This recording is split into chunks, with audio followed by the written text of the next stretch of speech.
Jury members இந்த மாதிரி படங்களை பாக்குறாங்களா இல்லையா எனக்கு தெரியல. ஏன் இந்த மாதிரி அநியாயம் பண்ணாங்க எனக்கு சத்தியமா புரியல. அந்த நடிப்புக்கு மேல வேற என்ன தேவைன்றது எனக்கு உண்மையிலே எனக்கு புரியலங்க.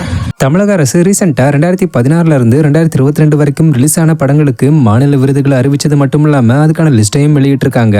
இந்த ஒரு விஷயம் இப்ப பலராலையும் வரவேற்கப்பட்டுக்கிட்டு வந்தாலும் இன்னொரு பக்கம் இந்த விருது இப்ப சர்ச்சையை ஏற்படுத்தியிருக்கு. அதாவது நிறைய நல்ல படங்கள் மற்றும் நல்லா நடிச்சவங்களுடைய பெயர் இந்த லிஸ்டிலேயே இல்லையே, நாமினேஷன் கமிட்டி ரொம்ப கண்மூடித்தனமா சூஸ் பண்ண மாதிரி இருக்குன்னு சொல்லிக்கிட்டு வராங்க.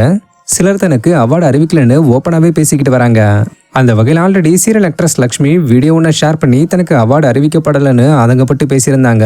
அவங்கள தொடர்ந்து இப்ப சைல்டு ஆர்டிஸ்ட் அஸ்வந்த் தனக்கு அவார்டு கிடைக்காததை பத்தி ரொம்பவே வேதனைப்பட்டு பேசி இந்த வீடியோவை ஷேர் பண்ணியிருக்காரு. நியூஸ் இப்பதான் தெரிய வந்துச்சு. நம்ம ஸ்டேட் கவர்மெண்ட் அவார்ட்ஸ் இருக்குல்ல தமிழ்நாடு, அவங்க வந்துட்டு பெஸ்ட் சைல்டு ஆர்டிஸ்ட் வந்துட்டு நான் இருப்பேன்னு நினைச்சேன். ஆனா இல்ல. 2019 ரிலீஸ் ஆன சூப்பர் டிலக்ஸ்ல ராஸ்குடி நடிச்சிருந்தேன். அது கண்டிப்பா கிடைச்சிரும் நான் நம்பினேன். ஆனா கிடைக்கல. சரி ஓகே, அதுலதான் கிடைக்கல. 2022 ரிலீஸ் ஆன மைடியர் பூத்லாச்சும் கிடைக்கும் நான் ரொம்பவே நம்பினேன்.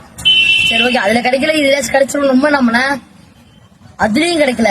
ஜூரி மெம்பர்ஸ் இந்த மாதிரி படங்களை பாக்குறாங்களா இல்லையா எனக்கு தெரியல. ஒரு ஆர்டிஸ்ட் நடிக்கிறதுக்கான காரணமே வந்துட்டு அவங்களுக்கு ஒருத்தர் நடிக்கிறாரு, அவருக்கான அங்கீகாரமே கிடைக்கலன்னா அப்புறம் நடிக்கிறதே வேஸ்ட் இல்ல. ஏன் இந்த மாதிரி அநியாயம் பண்ணாங்க எனக்கு சத்தியமா புரியல.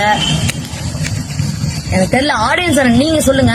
இந்த 2 படத்தையும் பாருங்க. அந்த வயசுல அந்த நடிப்புக்கு மேல வேற என்ன தேவைன்றது எனக்கு உண்மையிலே எனக்கு புரியலங்க.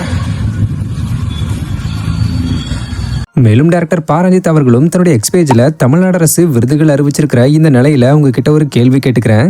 தமிழ்நாடு மற்றும் இந்திய அளவில் அரசு மற்றும் தனியார் விருது அமைப்புகள் உண்மையாவே நேர்மையாக தான் செயல்படுதான்னு போஸ்ட் ஒன்று ஷேர் பண்ணியிருக்காருன்றது குறிப்பிடத்தக்க விஷயம்.